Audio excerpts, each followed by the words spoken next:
Chapitre 7. Après avoir expliqué le plan et répondu aux questions, on se met en route.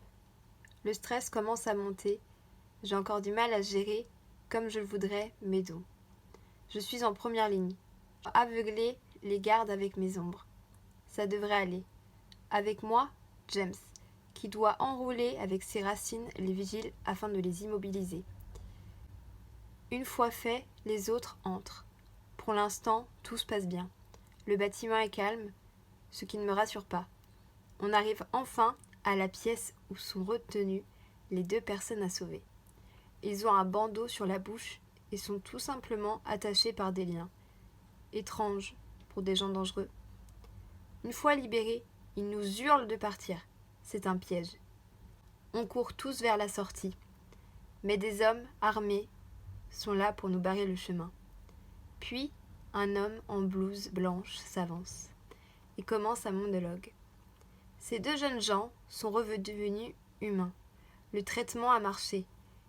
Nous aurions pu les relâcher, mais après réflexion, ils pouvaient encore nous servir d'appât pour ramener à nous d'autres spéciaux voulant libérer leurs amis. C'est chose faite. Mais, avec les caméras, j'ai remarqué que l'une d'entre vous possédait un don particulier. Une légendaire. Moi qui pensais que ça n'existait que dans les livres.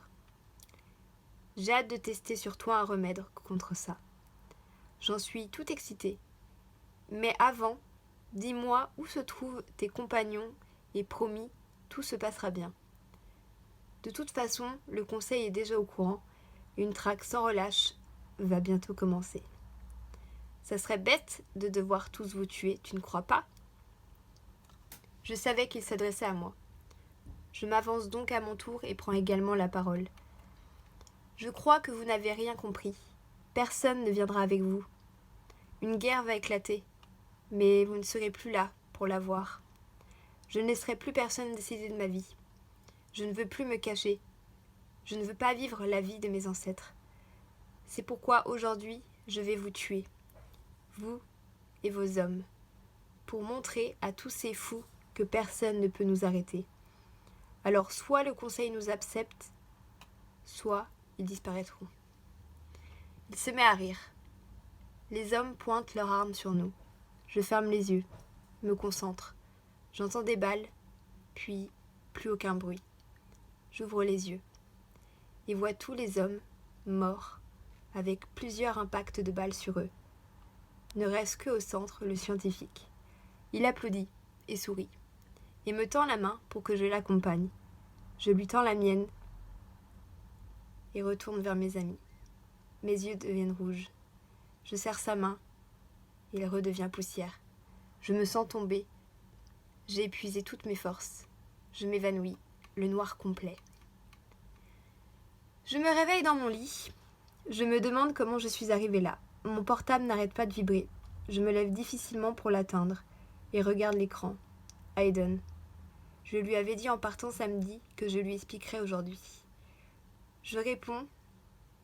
Sans même que j'aie le temps de parler, il me dit que Casia a vu un mec brun, plutôt grand, me ramener hier soir, alors que je dormais dans ses bras. Mais serait-il jaloux ? C'était ça, ton rendez-vous important ? Tu allais voir quelqu'un d'autre ? Je pensais que toi et moi, c'est en train de se faire. Maintenant, tu vas tout m'expliquer, dit-il. Semblait-il en colère. Alors, je me lance et je lui dis toute la vérité. D'ailleurs, comment Klaus avait pu me ramener chez moi s'il ne connaissait pas mon adresse ? Je constate une note auprès de mon lit. Tu as assuré ce soir, mais tu as trop forcé, et voilà le résultat. Au début, j'avais pas confiance en toi. En même temps, t'as essayé de me tuer. Ça fait longtemps que je t'observe. Ça m'a amené à faire des choses désagréables, mais ça valait le coup. Rétablis-toi bien.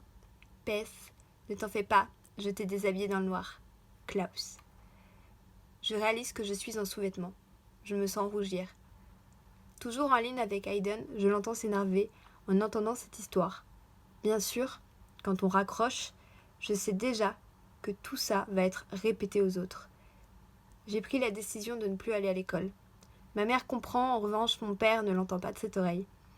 Je laisse mes parents entre eux et sors pour m'entraîner un peu. Je me retrouve dans un champ. l'herbe est haute. La quantité de fleurs laisse un parfum qui m'apaise.